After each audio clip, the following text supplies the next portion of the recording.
Hey guys, welcome back to the Calvinist Contradiction. Just wanted to hop on here and make a quick video. I don't know how I messed it up, but last time when we did Exodus 8, I thought that we were at the end of the chapter, and then I went back and was listening to it again to prepare for the next one, and we skipped a plague. I guess I was following along in this, which we totally recommend, which is the NIV Cultural Background Study Bible. But on the page that I thought it ended, it actually didn't. And so we're going to go back into it real quick and just we're asking the question of how does Calvinism fit into the worldview of the ancient biblical authors in the ancient Near Eastern context? Of course, it cannot, because this systematic that we know as Calvinism, Reformed theology, whatever you want to call it, Doctrines of Grace, was not even created until way after the close of the New Testament canon. And it takes its form with Augustine, which is Gnosticism. He was a Gnostic Manichaean teacher for 10 years. And then he brings all of that into the Christian world through the Desert Father, because he had no one around him to kind of disciple in this stuff we've talked about all along. But I wanted to jump back into Exodus 8 and just clear this up, because anybody who listened to that, and then when I went back and listened to it, was like, whoops. And so there's two plagues that go on at the end of Exodus 8, and we will read both of those. I'm pretty sure it is let me jump in here. We did the plague of frogs for sure, but then we have the plague of gnats, plague of flies. And so I'm pretty sure we never got to the end of those two. So I just wanted to hop in there and clear some things up real quick. And so we can follow along. I'm about to chuck it into the comment section if you want to follow along with us, which I thought I went all the way through it, but I'm pretty sure we did not. So follow along over here. It's in the comment section, and we will hop right into this. And now we're just going to skip down to, let's see, 16. Plague of gnats is what our title is here, and we're going to go with this. Now we're asking the question of course, Pharaoh is the mediator. Okay, so we've talked about this a good amount. It's not Pharaoh's just hardening his heart because he's hardening his heart for no reason. It's Pharaoh is the mediator between the pantheon of the gods, and so we've talked about Hekmet, that's the god over the Nile, in the pantheon of the Egyptian religion, and then you have Pharaoh, and then you have the people, and you have Pharaoh as the mediator. Okay, this is a lot. This mirrors Moses. He's the mediator, right? But the Pharaoh in this whole systematic is the one who brings Ma'at. And we've talked about this, the balance between the people, order. He's bringing balance between the gods and the people. And so when it says that he's hardening his heart, how does this background knowledge help us to understand why his heart is hardened? He's a part of the pantheon. He is the incarnate Amun-Ra, who's sitting on the throne and ruling over this kingdom as the mediator between the two gods, between the pantheon and the people. And so what we kept on talking about was, when the Nile turns to blood and Joshmo the Egyptian has no drinking water, he goes to Pharaoh and he says, hey, what's going on? Are the gods not appeased? And it's Pharaoh's job to take the chaos and restore order. And that is how they would dictate if he's a good Pharaoh or not, is when chaos arises and the God in their worldview, when the gods are mad, can the Pharaoh restore order from the chaos? And he could not. He could only switch it back from some more chaos or taking order, so he has water and he can change it into chaos with the blood as well. And so how does this all play a part in Pharaoh's heart being hardened? Because we have that right before we go into this section in 16. But then Pharaoh saw that there was relief. He hardened his heart and would not listen to Moses and Aaron, just as the Lord had said. Now, this is important too. When I was listening to this, I listened to the Bible a lot. Just as the Lord had said is totally anathema to Calvinism, right? Because it shouldn't be just as the Lord had said. It should just be just how the Lord made it to happen. There is no just as the Lord had said, because God controls all things by his, eternal plans from eons past. So there's no just as God had said, like there was foreknowledge involved without any kind of um, uh, predestination, because that's what we're separating here, right? God knew that Pharaoh would harden his heart. Why? Because he's Ammon Ra in his own mind. He is God. Remember, Moses comes to him and says, let my people go. He goes, I don't know your God. This is his brother. He grew up with him in the same household. And so, how does this all play into the biblical narrative told by the biblical authors rather than us just assuming? Now, hopefully you guys can hear. Let me know if you can hear my voice through the speakers on this headset. I'm pretty sure it's going through. But okay, so how does that all play a part of all of this? Well, of course, we would say it plays a big part. Under Calvinism, it can play zero part, because you would not have foreknowledge separated from predestination, whereas in Calvinism, foreknowledge and predestination are conflated to mean the same thing. So you have God not knowing just something that's going to happen as we know would happen from the biblical narrative, because we read the Bible as narrative. We read the Bible as it's intended. We don't have to front load this this conflation of predestination equals foreknowledge, or foreknowledge equaling predestination. And it's proved right here in Exodus 8:15. So if anybody wants to talk about this, just let us know down there in the comment section, or in just let us know. But here we go. Just as the Lord had said, not decreed. Then the Lord said to Moses, tell Aaron, stretch forth your staff and strike the dust of the ground, and throughout the land of Egypt the dust will become gnats. They did this, and when Aaron stretched out his hand with the staff and struck the dust of the ground, gnats came to the people and animal. All the dust throughout the land of Egypt became gnats. But when the magicians tried to produce the gnats by their secret arts, they could not.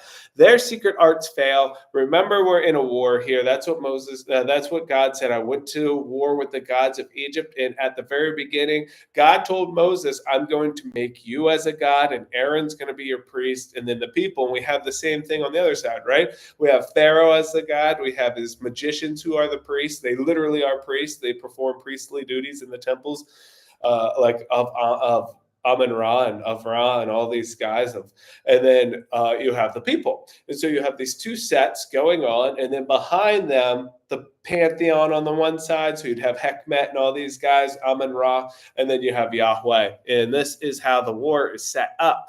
Now, he's saying right here that when he struck it, they did this, not God did this, they did this, okay, 17, this is what happens, and they became gnats. Now, we want to have like vermin, lice, maggots in our mind here, not just annoying little like fruit flies that come into your house. These are things that are going to take down the religious system.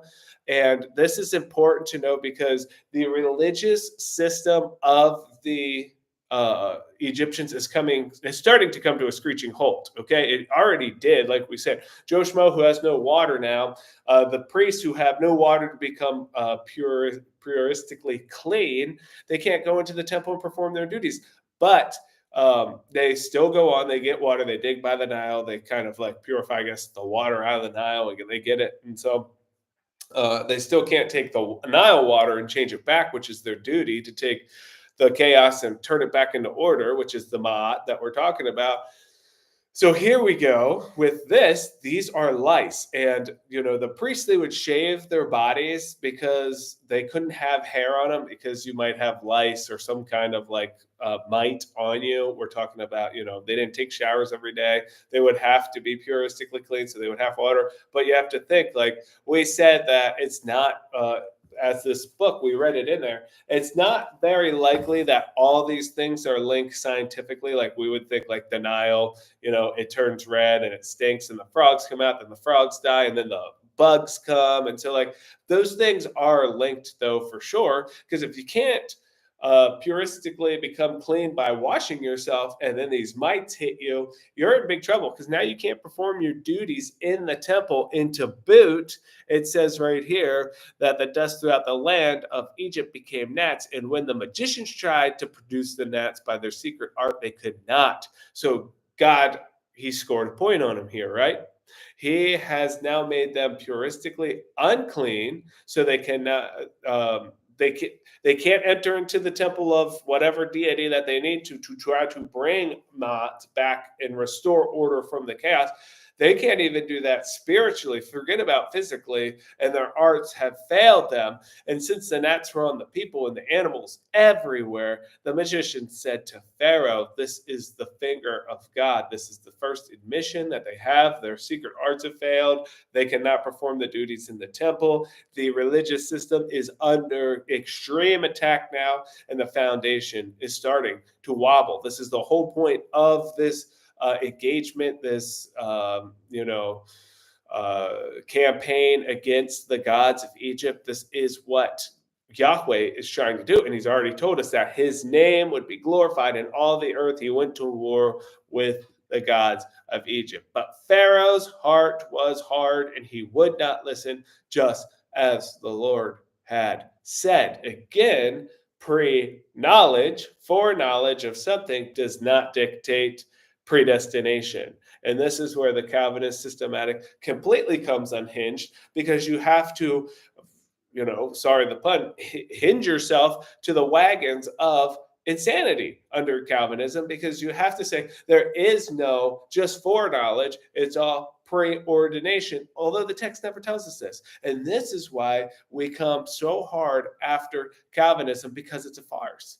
You can tell it's a farce, not because I say it's a farce, not because the Calvinist contradiction is sitting here saying that, not because Leighton Flowers or anybody else who we love who believes the systematic is demonic. It's because the biblical text itself cannot back up the claims of Calvinism, which is as everything you need to know right there. So we have mites on them. They can't perform their duties. The religious system is shutting down. And we keep on going. Then the Lord said to Moses, "Get up early in the morning and confront Pharaoh as he goes to the river, and say to him, 'This is what the Lord says. Let my people go so that they may worship me. If you do not let my people go, I will send swarms of flies on you and your officials, on your people, and into your houses. The houses of the Egyptians will be full of flies, even the ground will be covered with them.'" And so again, the scientific, where this leads to this leads to this, has some kind of true ring to it. For sure, these things are connected, but it does not replace the supernatural aspect of what's going on. Does the dead frogs that stink and are piled up, are they producing these mites and gnats and flies? Well, probably. Are the gnats small things that turn into bigger flies? We don't know, but they're conducted and sent by God supernaturally is the thing that we really want to hone on, because it says right here, the Lord says to let my people go. If not, I will send the swarms of flies on your officials. So he already has this, as the arsenal of the next weapon he's going to use in this campaign against the Egyptians in this war. But on that day, I will deal differently with the land of Goshen, where my people live. So no swarms of flies will be there, so that you will know that I am the Lord. I am in this land, and I will make a distinction between my people and your people.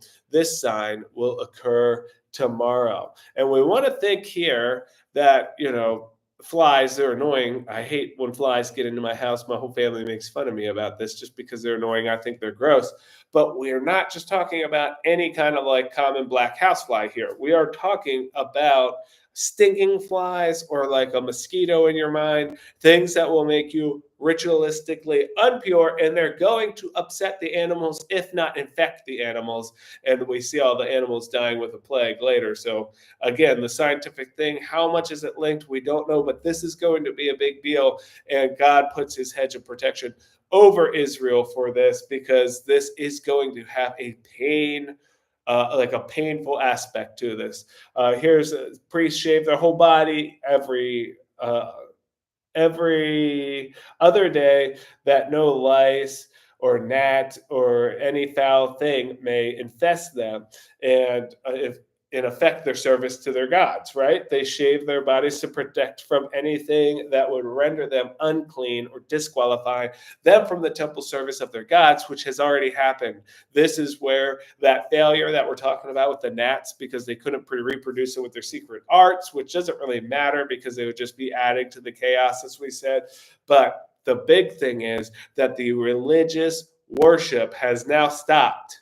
Whatever duties they have to try to reappease, actually, because in Joe Schmo's eyes, oh dang, I have no water, oh my gosh, like now there's frogs all over the place, oh my goodness, now I have mites all over my body. What must I do to what must I do here to get appease these gods, to appease Amun Ra, let's just say the head one, what do I have to do? Let me go to Pharaoh and ask him, Pharaoh, what's going on? Why can't you restore Ma'at? So then now all the Egyptians, they're starting to think, oh wait, what's going on?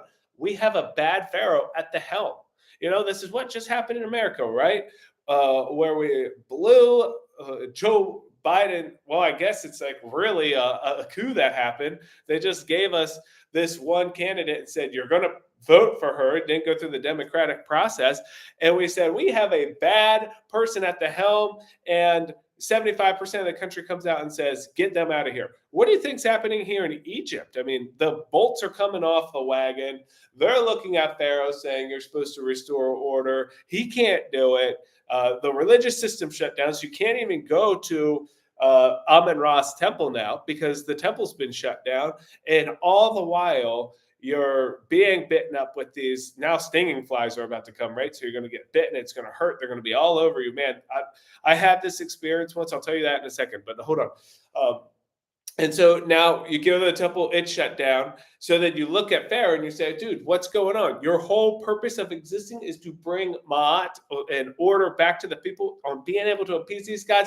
And we can't do that. What are they thinking? Again, the religious system setting, going down. I grew up in Baltimore, right outside of Baltimore, Maryland. And there's a place called Ocean City on the East Coast. And one time we went to Ocean City with my family, and my dad was like, hey, I want to take you guys out on the beach, us boys, with my uncle. And so we go out on this beach where there's these, like, it's called Assateague. And a long time ago, I think it was pirate ships or something, some ships sank, and the horses swam to this little island, and they're all on this island. So we get there, and we go up to the beach, and we look, and we're like, what is that moving on the beach? It was black, and it was just moving all around. So we go up, and we look, and it was seaweed covered in flies. And then all of a sudden, dang, we all started getting bit by these flies everywhere. They were just all over our bodies. We ran back to the car. The car doors were open. The trunk was open. We all get in there, and they were all of us inside, and it hurt so bad. These things were just biting. We had all the windows and all the doors open. We're just driving as fast as we could, trying to get them out. We had blankets on us. These little suckers were biting the heck out of us. And that's what's going on here. And they were like drawing blood at some points. And that is exactly what the Lord is saying He's going to send on these guys, but not onto Goshen. Sorry about that. And this will be a sign. This sign will occur tomorrow. And the Lord did this. Dense swarms of flies poured into Pharaoh's palace and into the houses of officials throughout Egypt. The land was ruined by flies. This would have been horrendous. If you never experienced anything like I just said that happened to me on the beach, this would be absolutely horrendous. They're not common house flies. These are like horse flies, stinging flies, mosquitoes, even, if you have to have it. Things that are drawing blood, and blood makes you puristically unclean. Okay, so again, it's an attack on the religious system.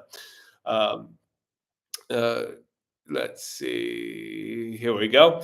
Then Pharaoh summoned Moses and Aaron and said, go sacrifice to your God here in the land. But Moses said, that would not be right. The sacrifice we offer to the Lord, our God, would be disdainable to the Egyptians. And if we offer sacrifice that are disdainable in their eyes, will they not stone us? We must take a 3-day journey into the wilderness to offer sacrifices to the Lord your God, as He commanded us. And Pharaoh said, I will let you go to offer sacrifices to the Lord your God in the wilderness, but you must not go very far. Now pray for me. Moses answered, as soon as I leave you, I will pray to the Lord, and tomorrow the flies will leave. Pharaoh and his officials and his house and his people, sorry.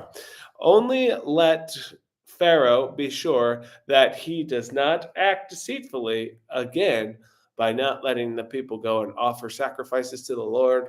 Then Moses left Pharaoh and prayed to the Lord, and the Lord did what Moses asked. And the flies left Pharaoh and his officials and his people, not a fly remained. But this time also Pharaoh hardened his heart and would not let the people go. Again, is there some kind of aspect in Pharaoh's mind that he calls Moses, he's controlling the power structure here, right? He calls Moses, he tells Moses he's, hey, we'll let him go deceitfully again. But they're still like, he is the one who's bringing quote unquote order, where it's actually Moses behind the scene. But to Josmo the Egyptian, when he goes and looks at Pharaoh, okay, Pharaoh, you got rid of this. How much does that guy know that it's really Moses? We would have to assume that he probably doesn't know that much. It doesn't say that all the people are here seeing any of this.